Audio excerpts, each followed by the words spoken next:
오늘은 시험을 당하거든이라는 제목으로 지난주에 이어서 야고보서 말씀을 함께 묵상하도록 하겠습니다. 지난주에는 시험을 받을 때 시험을 이기는 방법에 대해서 말씀을 드렸습니다. 시험을 받고 또 시련을 당하고 괴로운 일이 있을 때 그때 우리는 어떻게 그 어려움에서 벗어날 수 있을까요? 또 그것을 어떻게 하면 이겨낼 수 있을까요? 어떻게 하면 극복할 수 있을까요? 거기에 대해서 세 가지 답을 야고보서를 통해 말씀을 드렸습니다. 먼저는 인내해야 한다라는 말씀을 드렸습니다. 인내해야 한다. 이 시험이라는 것은 또 시련이라는 것은 물속에 빠지는 것과 비슷한 것 같습니다. 제가 섬에서 살아서 또 그곳에서 생활해서 그런지 또 그곳에서 물에 많이 또 빠져봐서 그런지 이 물에 빠지는 것과 유사한 점이 많다는 생각을 제가 하게 됩니다.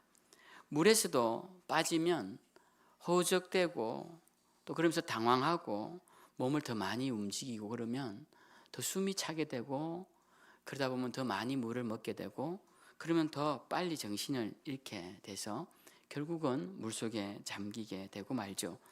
시험도 마찬가지입니다. 시험을 당하고 어려움을 당했을 때 왜 이런 일이 나에게 닥치는가? 자책하고 원망하고 분노하고 누구의 탓인가 괴로워하면 이것이 마치 물에 빠진 자가 물속에서 호석되는 것과 비슷한 일이다라는 것입니다. 사람이 정말 훌륭한 사람은 언제 그 진가가 드러나냐면 어려운 일이 찾아왔을 때 그 사람의 진가가 드러납니다. 정말 억울한 일이 찾아오고 때로는 엄청난 시련이 찾아왔을 때 그리고 자신의 계획이 다 틀어지고 그렇게 되었을 때 그 사람이 취하는 행동, 그 사람이 취하는 언어, 그 사람이 짓고 있는 표정에서 그 사람의 인격과 훌륭함이 드러난다고 할 수 있습니다. 우리 그리스도인들은 어려운 일이 찾아올 때 미간을 구부리고 온갖 인상을 다 써서 나 지금 굉장히 힘들어 라고 그렇게 표시하지 말고 하나님이 우리에게 인내하라고 하셨으니 지금 어렵고 힘든 순간이지만 잘 인내하겠습니다라는 자세로 그 시련 앞에 서는 것이 그리스도인이 취할 중요한 태도인 것입니다. 두 번째는 그 문제를 해결해 주실 수 있는 분에게 기도를 드리자라는 말씀을 드렸습니다. 여러분, 성경은 우리에게 하나님께 기도하라는 말씀을 어떤 경우에는 직설적으로 하고 어떤 경우에는 애둘러서 하고 어떤 경우에는 비유적으로 하기도 합니다. 성경은 우리는 흔히 사람들의 이야기로 가득 차서 무슨 위대한 믿음의 선진들을 모으는 위인 전집 정도로 생각하기도 하는데 성경은 철저하게 하나님을 드러내시는 책입니다. 어떤 사람들은 성경을 보면서 야, 다윗이 어떻게 이럴 수 있어? 아브라함이 어떻게 이럴 수 있어? 이런 말들을 하는 분들을 보게 되는데 성경이 그런 사람들을 굳이 우리에게 알려주는 이유는 이러한 사람들일지라도 하나님이 함께 하시고 또 이렇게 부족한 자라 할지라도 하나님을 의지하면 이렇게 은혜를 주시는 분, 그분이 하나님이시야 라고 하나님을 드러내기 위하여서 성경이 기록되었다는 것입니다. 그래서 우리가 성경을 읽는 자들은 성경을 통해 누구를 만나야 하느냐? 하나님을 만나야 하는 것입니다. 그 만나야 할 분을 만나야 하는 것이죠. 엉뚱한 사람을 만나면 안 될 것입니다. 우리가 새벽 기도에 이사야서 말씀을 이제 매일 읽고 나가는데요. 거기 이사야서 51장에 보면 하나님께서 이스라엘 백성들에게 이렇게 말씀하십니다. 하늘을 펴고 땅의 기초를 정한 자가 누구냐? 너희 인간을 지으니가 누구냐? 너희가 그토록 두려워하는 저 바다를 휘저어서 물결을 뒤흔들게 하는 자가 누구냐라고 물으십니다. 그가 바로 내가 아니냐라는 말씀이신 거죠.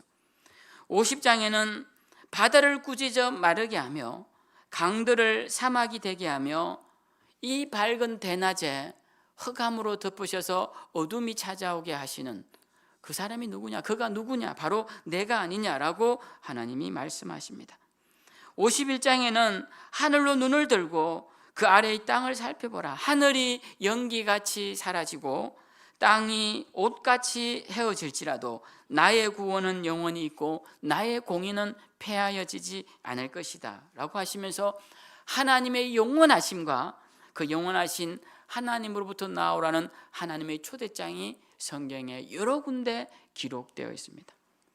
그럼에도 불구하고 사람들은 하나님을 향한 믿음보다 세상을 더 의지하고 눈에 보이는 사람을 더 의지합니다. 그래서 하나님이 너무나 안타까우셔서 이사야 51장에서 이렇게까지 말씀하십니다. 너는 어떤 자이기에, 조금 제가 낱말을 더 붙이면 너는 도대체 어떤 인간이길래 죽을 사람을 두려워하며 풀같이 될 사람의 아들을 두려워하느냐. 즉 이 모든 천지 만물을 짓고 사람을 만든 나는 두려워하지 않으면서 내가 만들어 놓은 사람, 그 자들은 곧 죽을 자들이고 한철이 지난 말라버릴 풀과 같은 자들인데 나 대신 그들을 더 의지하고 그들을 두려워하는 너희는 도대체 어떤 인간들이냐라고 하나님이 책망하시는 말씀이 이사야서 51장에 나오고 있습니다. 성경은 하나님이 누구신지를 우리에게 끊임없이 알려주시면서 하나님을 두려워하고 하나님을 의지하며 하나님을 온전히 믿고 나아가기를 원하고 있습니다. 그래서 야고보 사도도 너희 중에 만약 문제에 직면하고 시험이 찾아오고 괴로움 가운데 있다면 누구든지 후히 주시고 꾸짖지 아니하시는 하나님께 기도하라. 그리하면 하나님이 해결해 주시리라 라고 우리에게 당부하고 있습니다. 그래서 시련을 당하였을 때 우리가 해야 하는 두 번째는 후히 주시고 꾸짖지 아니하시는 하나님께 기도해야 하는 것입니다. 세 번째로 시험이 올 때 우리가 해야 하는 마지막 것은 하나님을 의지하는 것입니다. 하나님을 온전히 의지해야 하는 것입니다. 어떤 사람이 부자가 되는 법을 알려준다고 여러분 다 잘 아시죠? 절벽 끝으로 데려갑니다. 그리고 그 절벽에 내려가서 그 절벽에 나 있는 나무 가지를 잡으라고 그러죠. 어떻게 합니까? 한 손을 놓으라고 합니다. 한 손을 놨더니 그 맞아 한 손 또 놓아라 그럽니다. 그래서 이 사람이 못 놓고 있죠. 그 사람이 말합니다. 너에게 들어온 돈을 그 손이 나뭇가지를 붙잡고 있듯이 붙잡으면 부자가 될 것이다. 이게 세상적인 말입니다. 우리가 하나님을 의지한다는 것은요, 그렇게 나뭇가지를 붙잡고 있는 손처럼 하나님을 붙잡는 것을 말하는 거예요. 우리가 지난주에도 제가 두 마음을 품지 말라고 말씀을 드렸습니다. 쟁기를 끄는 자의 뒤돌아보는 모습을 비유로, 성경에 나오는 비유입니다. 비유로 들면서 그러한 사람은 아무것도 얻지 못한다고 말씀을 드렸죠. 우리가 하나님을 의지한다는 것은 내가 이 손을 놓으면 절벽에 떨어질 것이라는 절박한 심정으로 하나님을 붙잡는 사람들, 그런 사람들이 하나님을 진심으로 의지하는 자들입니다. 저는 우리 생명샘교회 모든 분들이 이렇게 하나님을 꽉 붙잡고 하나님을 의지하며 하나님께 기도하며 지금의 어두운 터널을 잘 견디고 나아가시기를 주님의 이름으로 축복합니다. 자, 이제 오늘은 우리가 시험에 빠졌을 때 그러한 일이 지난주에 했다면 시험에 빠지지 않기 위해 우리는 어떻게 해야 하는지에 대해서 말씀을 나누고자 합니다. 저희가 양평경찰서에 이제 경목위원이라 제가 경찰서를 한 달에 한 번씩 가는데요. 거기에 가면 항상 범죄 예방 팀장님이 무궁화 2개를 달고 나오셔서는 항상 범죄 예방 교육을 저희들에게 당부하면서 교회 가셔서 좀 말씀을 잘해 주시라고.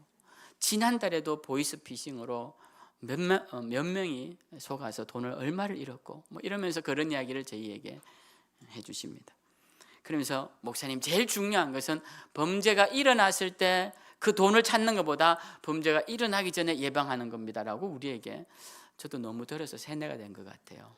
맞는 말이겠죠. 여러분, 우리가 하나님 앞에서 또 우리 삶에서 괴로운 일을 당하기 전에, 시험을 당하기 전에 시험을 예방할 수 있는 것이 더 좋은 겁니다. 오늘 성경은 우리에게 시험을 예방할 수 있는 방법, 시험에 빠지지 않을 수 있는 방법에 대해서 알려주고 있습니다. 그러면 시험에 빠지지 않으려면, 그럼 왜 시험에 빠지는지를 알면 우리가 시험을 벗어날 수 있습니다.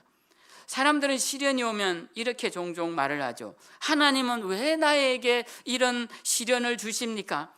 하나님은 왜 나에게 이런 고난을 주십니까? 그러자 오늘 야고보 사도가 마치 거기에 대답하다시피 13절에 이렇게 말합니다. 사람이 시험을 받을 때에 내가 하나님께 시험을 받는다 하지 말고, 하나님은 악에게 시험을 받지도 아니하시고 친히 아무도 시험하지 아니하시느니라.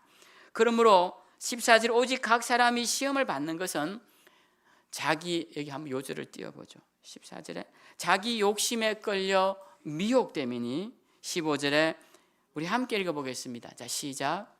욕심이 잉태한즉 죄를 낳고 죄가 장성한즉 사망을 낳으리라. 오늘 성경은 우리에게 왜 시험이 오는지 말을 합니다.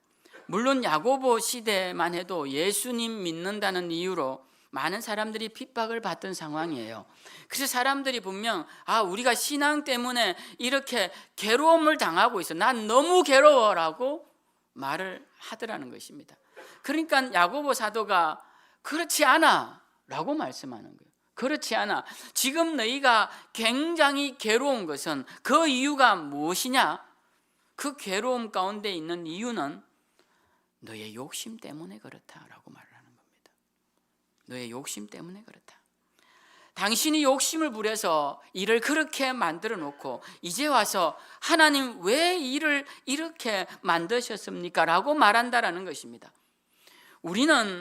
우리가 넘어지는 많은 일들 대부분이 우리의 잘못으로 임함임을 잘 알고 있습니다.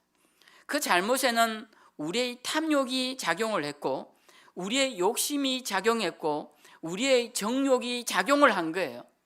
그러한 것들이 작용해서 이 채워지지 않는 욕심 때문에 괴롭고, 이 욕심을 채우기 위해 실수해서 괴롭고, 그리고 욕심을 통해 이루어 보니 아무것도 아니어서 괴로운 거예요. 결국은 어떤 상황이든 욕심이 우리를 괴롭게 하는 것입니다.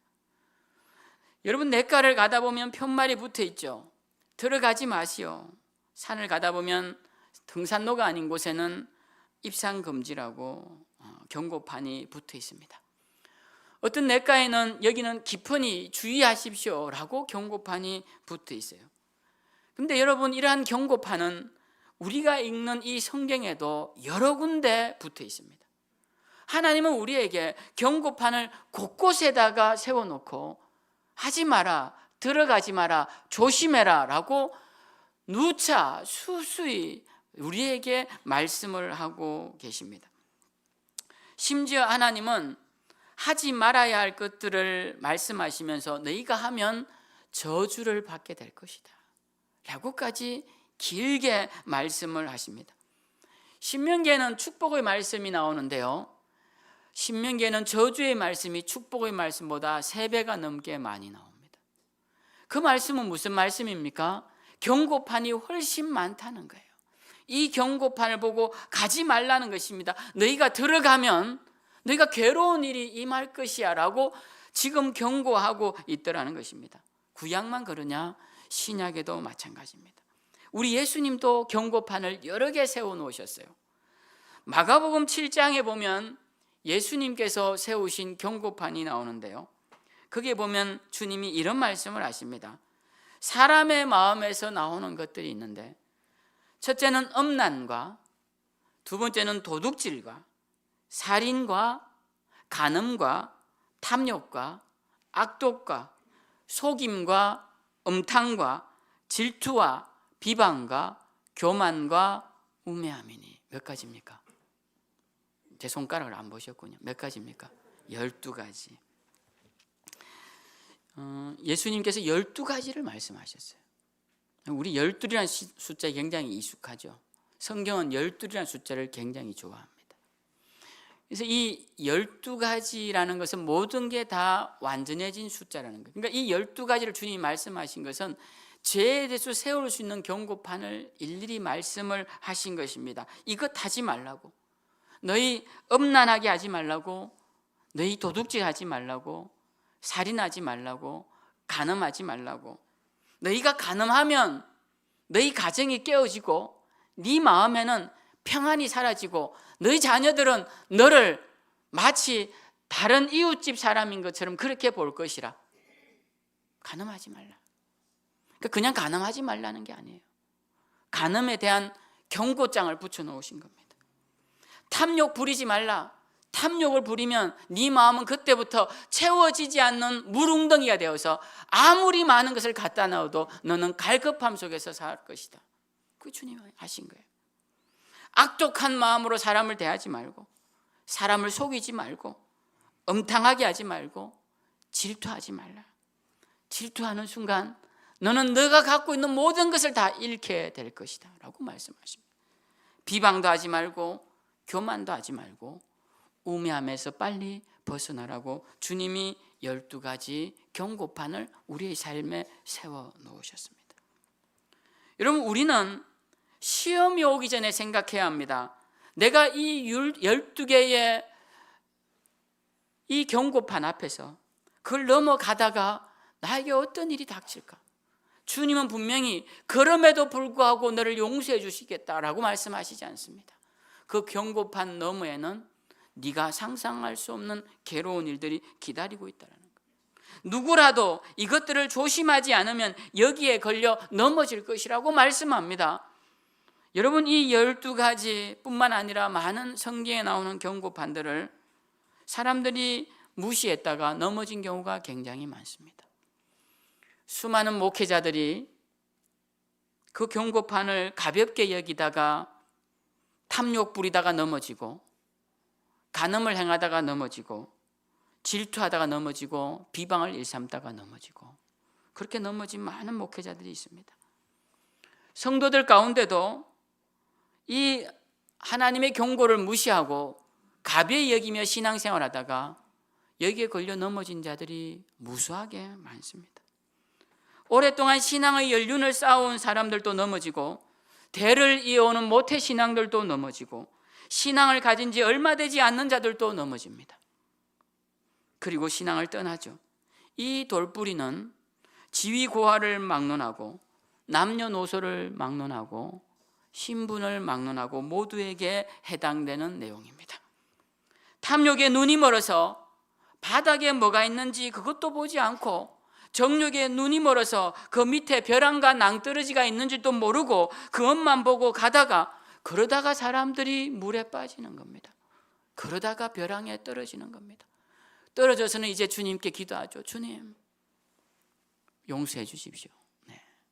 그러니까 우리가 이미 괴로운 일을 닥쳤다면 지난주 말씀을 묵상하며 이겨나와야 할 것이고, 여러분 지금 만약 그렇지 않다면 넘어지지 않도록 성경이 세워놓은 경고판을 항상 조심하며 그 경계까지 갔다가도 돌아오고, 그런 마음이 들었다가도 빨리 내어버리고 주님이 세운 그 안전한 울타리 안에 머무는 우리 모두가 되어야 할 것입니다.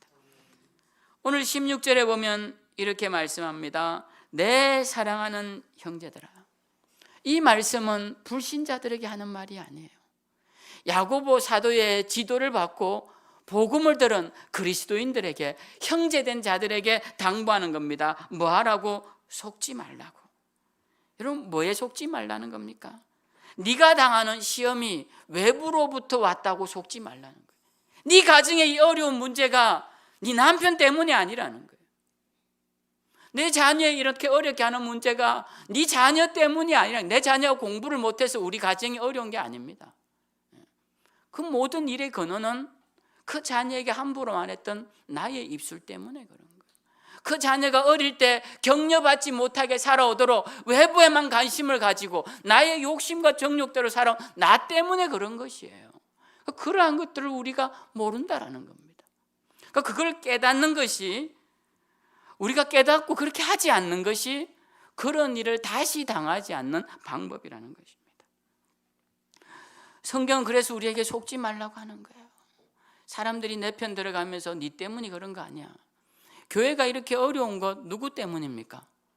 담임 목사 때문이지 누구 때문이에요? 제일 큰 책임이 누구에게 있습니까? 담임 목사에게 있는 거예요. 다행히 우리 교회는 어렵지 않아서 책임이 그렇게 크지 않습니다. 네. 여러분, 우리 모두의 책임인 거예요. 우리 모두의 책임, 나의 책임이에요. 사람들은 말합니다. 야, 성도들이 너 힘들게 하지. 그래서 교회 부흥하지 않는 거야.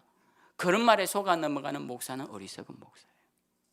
야, 너 거기 지역이 거기 부흥될 만한 지역이 아니야. 너 진짜 탁월한데 너 지역이 사람이 없는 데다 개척해서 그런 거야. 그거 속으면 안 돼요. 그런 말에. 저 사실 그런 말 여러 번 들었습니다. 목회자들끼리. 그런 데 속으면 안 돼요. 오늘 성경이 말하지 않습니까? 속지 말라고. 속지 말라고. 그래서 여러분, 시험에 빠지지 않는 방법은 바로 우리의 시험이 우리의 욕심 때문에 온다는 사실을 잘 기억하고 그 욕심을 잘 컨트롤하는 것이 시험과 괴로운 일에 빠지지 않는 예방 책임을 잊지 마시기 바랍니다. 두 번째 우리가 기억해야 할 예방책은요, 우리가 좋아하는 것, 우리를 만족시킬 만한 것이 세상에 있다고 생각하는 겁니다.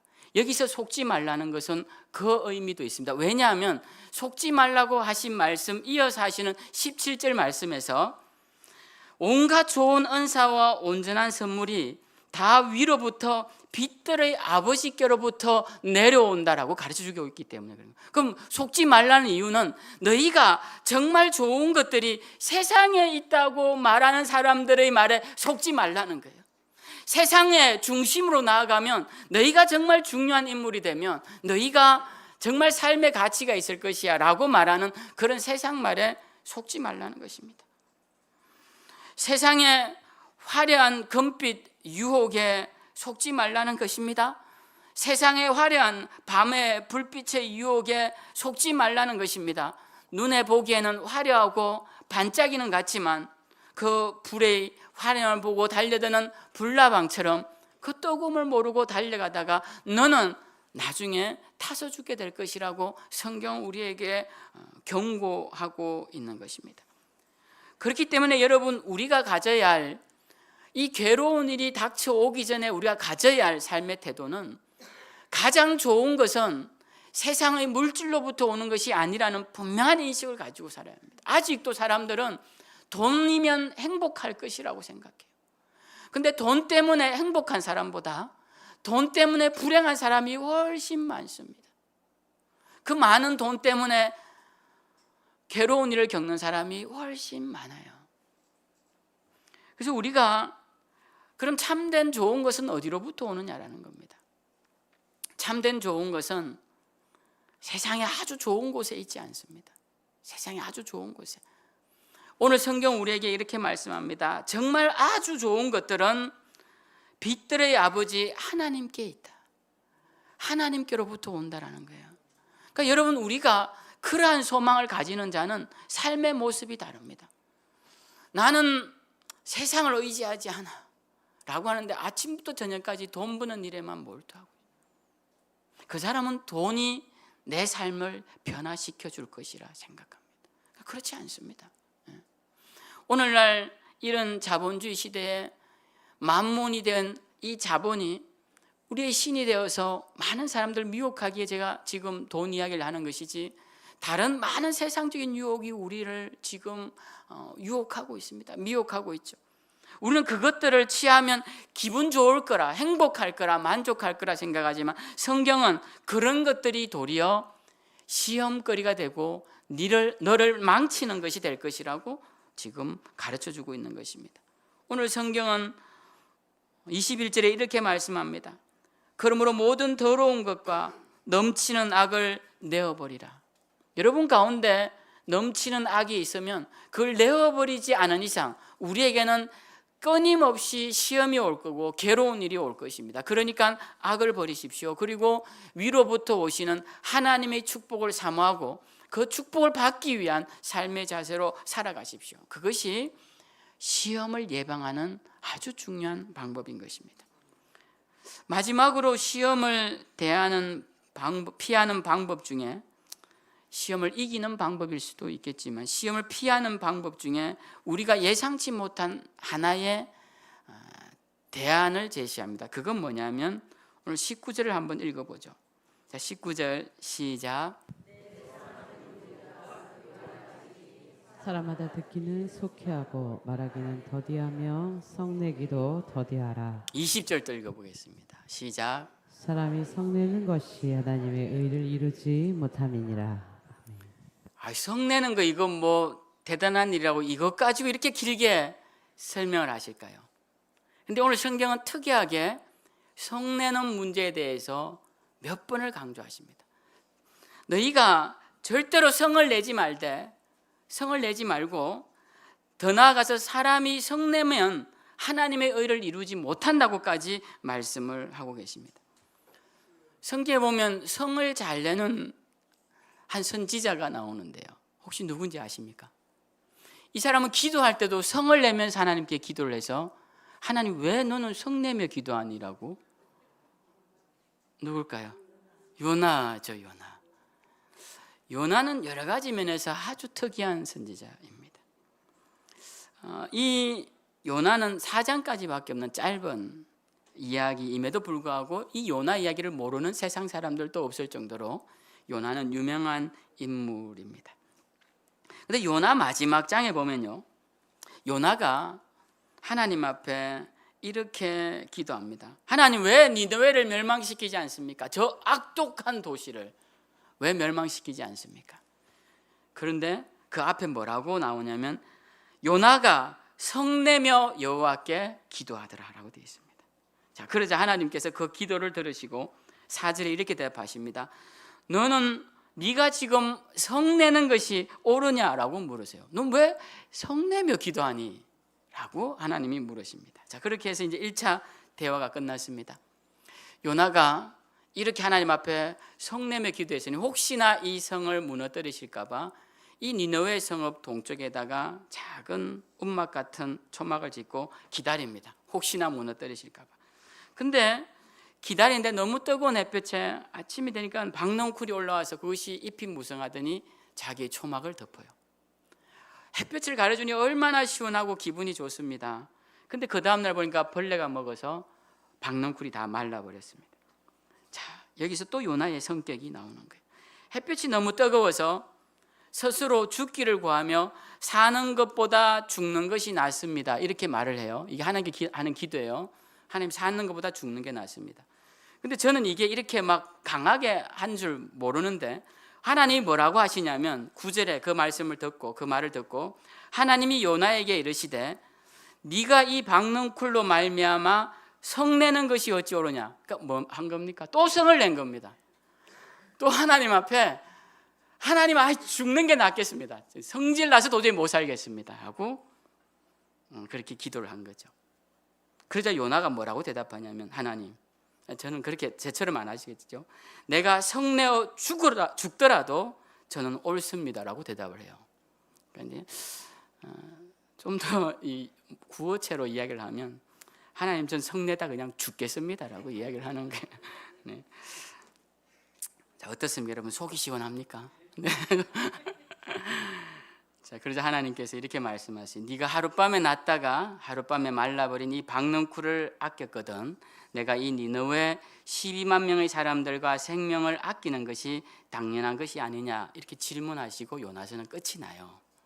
아주 특이한 성경입니다. 자, 성내는 것에 대한 부분은 이 요나를 빼고 이야기할 수가 없습니다. 여러분, 이 성을 낸다는 걸 한번 생각을 해보십시오. 성을 낸다는 것은 잘못이 이 성을 내는 사람에게 있다는 겁니다. 내가 지금 여기 있는 이윤호 권사님 성을 냈어. 그럼 이 상황의 문제가 누구에게 있다는 겁니까? 이 권사님에게 있다는 거죠. 지금 성을 낸다는 것은 이 성을 내는 사람은 자기에겐 잘못이 없다는 것을 말하는 것입니다. 그 성내는 것을 받아주는 사람에게 잘못이 있다는 거예요. 자, 그러면 아무도 성낼 사람이 없어. 누구에게 탓할 수가 없어. 혼자 막 성을 내는 거예요. 그건 누구에게 성을 내는 겁니까? 하나님께 성을 내는 거죠. 하나님, 이 상황은 도대체 왜 만들어 주신 겁니까? 뭐 더 나아가서 왜 나를 태어나게 하셨어부터 시작해서 막 성을 하나님께 내는 것이죠. 여러분, 우리의 성냄 속에는 이렇게 잘못에 대한 지적과 책임의 전가가 들어가 있다는 것입니다. 그렇기 때문에 성내면 안 됩니다. 성내면 안 돼요. 제가 우리 공동체에 당부드리고 싶은 말씀이 있는데요. 우리 성도들 중에 그 누구도, 저를 포함해서 그 누구도 어떤 사람에게 성을 낼 만큼 높은 지위에 있는 사람이 없습니다. 그러니까 아무도 성을 내시면 안 돼요. 누가 그분의 성을 받아줄 수가 없습니다. 그리고 우리 중에 그 누구도 다른 사람의 성 내는 것을 받아줘야 할 만큼 낮은 사람도 없다라는 겁니다. 아무도 여러분의 성을 받아줄 사람이 없어요. 그러니까 여러분, 성을 내시면 안 되는 거예요. 받아줄 사람도 없기 때문에. 그리고 여러분들은 성을 낼 만한 위치에 있는 사람들이 아닙니다. 성은 지위가 높은 사람이나 권세가 있거나 뭐 지혜로운 사람이나 이런 사람이 내는 게 아니에요. 성은 교만한 사람이 내고요. 첫 번째는. 두 번째는 우매한 사람들이 내는 겁니다. 그렇기 때문에 성을 내는 것은 나의 어리석음을 드러내는 겁니다. 성을 내는 것은 나의 교만함을 확정시켜 주는 거예요. 그러니까 교회 안에서 그렇게 하시면 안 되는 것입니다. 어떤 사람들은 성 내는 것이 자기의 무슨 특권이냐 이렇게 말해요. 나는 원래 성질이 그래. 성질이 그러면 저기 바위 같은 거 붙잡고 막 성질을 부리시거나 막 소나무 같은 거 붙잡고 막 분을 못 이겨서 막 씨름도 하시고 이렇게 하시면 되고, 자기 산에 들어가셔갖고 나무 산에서 하지 마시고 그죠? 그러니까 우리가 착각하는 부분이 많다라는 것입니다. 그래서 우리가 오늘날 이 성을 내는 것이 성도들 간에 얼마나 많으냐. 야고보 시대에도 그런 일이 많았습니다. 야고보 시대도 예수 이름 때문에 함께 신앙생활하자고 모인 사람들끼리 성내고 다투는 거예요. 그래서 야고보가 하도 어이가 없어서 왜 너희는 성내고 다투면서 주의 일을 하니라고 말을 하는 것입니다. 여러분, 우리 가운데는 없을까요? 오늘날 이 시대 그리스도인들 가운데는 없을까요? 목회자들은 없을까요? 여러분, 목사님들 모이면 저도 가끔씩 그런 생각을 해요. 저분들이 주의 일을 하자고 모인 것일까? 이런 생각을 할 때가 있습니다. 심지어는 목사님들 체육대회를 하면 심판 보시는 분들이 그렇게 어렵대요. 얼마 전에 체육대회를 했는데 갔다 오셔서 저한테 그러시더라고요. 자기 심판이었는데 앞으로는 선수로 뛸 거라고. 여러분, 우리가 그렇게 막 성내며 할 일이 아니지 않습니까? 그렇게 해서 주의 일도 마찬가지입니다. 오늘 성경은 중요한 것을 우리에게 가르쳐 줍니다. 사람이 성내는 것이 하나님의 의를 이루지 못한다고 말합니다. 여기서 우리는 중요한 주제를 깨달아야 돼요. 하나님의 의라는 주제인 것입니다. 예수님은 우리에게 너희는 먹을 것과 입을 것과 마실 것을 염려하지 말고 먼저 그의 나라와 그 다음 그의 의를 구하라고 말씀하십니다. 주님의 공생애의 목표는 하나님의 나라와 하나님의 의를 구하시는 것이었습니다. 야고보 사도도 우리에게 하나님의 의를 이루라는 것이요. 그런데 이 하나님의 의를 이루는 데는 성내는 것이 하나도 도움이 안 되더라는 겁니다. 여러분, 제가 여러분에게 성내면 여러분 신앙생활 더 잘하신다면 저 지금도 성낼 수 있을 것 같아요. 막 화를 내고 막. 근데 그럴 수 있는 분이 누가 있냐라는 겁니다. 하나님의 의를 이루는데 성내는 일은 아무 도움이 안 됩니다. 그러니까 여러분들끼리도 서로 성내지 마십시오. 주의를 하다가 아니함만 못하다라는 것입니다. 우리가 성내는 것이 중요한 게 아닙니다. 그것을 통해 하나님의 의가 드러나지 않는다는 사실이 더 중요한 거예요. 성내고 안 내고가 중요한 것이 아니라 그 일 때문에 하나님의 영광이 가려진다는 것이 더 중요한 일입니다. 그 일 때문에 하나님 나라의 전파가 방해받는다는 사실이 더 중요한 것이에요. 그러니 성내지 말아야 하는 것입니다. 큰일 나시면 저는 이렇게 설교해서 이제 성내긴 틀렸습니다. 네. 집에 가서 가끔씩 성도 내고 해야 되는데 다 틀렸습니다. 제 아내가 저기 있어서. 제가 이런 리스크를 감안하고 설교를 하는 걸 여러분들 이해해 주시기 바랍니다. 이제 우리는 시험을 당하거든 무엇을 해야 할지, 또 중요한 사실이 무엇인지를 깨닫게 되었습니다. 그것은 시험이 왜 왔는지를 돌아보고 내 죄를 회개하는 것입니다.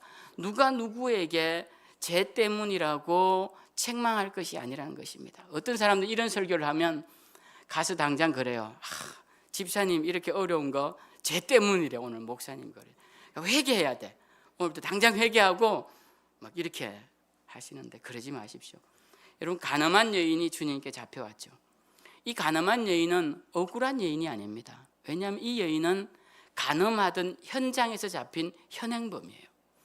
유대 율법에는 가늠하던 현장에서 잡히면 그 자리에서 돌로 죽일 수 있도록 그 공동체가 공인한 유대 법이 있습니다. 그런데 이 여인은 그곳에서 간음을 행하고 있었습니다. 남편이 아닌 다른 남자와 함께. 남자는 아주 행동이 빨라서 도망을 갔고 이 여인만 붙잡혀 온 것이죠. 사람들이 돌을 들고 죽이려고 합니다. 그때 주님이 말씀하시죠. 너희 중에 죄 없는 이들이 먼저 돌을 쳐라. 그러니까 사람들이 돌을 놓고 다 갑니다. 주님이 그 여인에게 말씀하십니다. 나도 너를 정죄하지 않을 테니 가서 다시는 죄 짓지 말라고 하십니다. 그러니까 여러분, 죄가 없는 것이 아니에요. 모두에게 죄가 있습니다. 중요한 것은 자기의 죄를 발견하는 것입니다.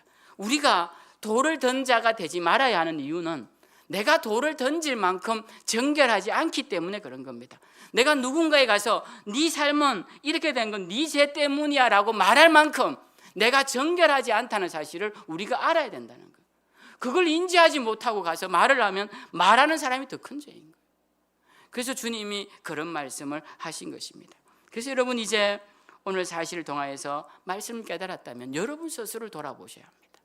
이 말씀을 듣고 시험이 찾아오면 이것은 내 욕심의 결과 때문이 아닌가, 내가 조금 더 갖고 조금 더 어수되고 조금 더 누려보려고 했던 그런 섣부른 욕심 때문이 아닌가, 그것을 우리가 돌아보고 그 인내함으로, 기도함으로, 믿음으로 이겨냈다면 이제부터는 이 시험에 빠지지 않도록 하나님이 말씀하신 그 경고판을 잘 보고 그 돌뿌리를 잘 보고 넘어가시고 피해가시고 주님의 말씀의 울타리 안에 머무셔서 주님이 기뻐하시는 삶을 살아내셔야 할 것입니다. 저는 오늘 여기 우리 모인 우리 생명새 모든 믿음의 권속들이 불편해 보이지만 가장 안전한 하나님의 말씀의 울타리 안에 머무르셔서 하나님이 주시는 축복을 마음껏 누리며 하나님께 영광 돌리며 살아가시는 저와 여러분들 다 되시기를 주님의 이름으로 축복합니다.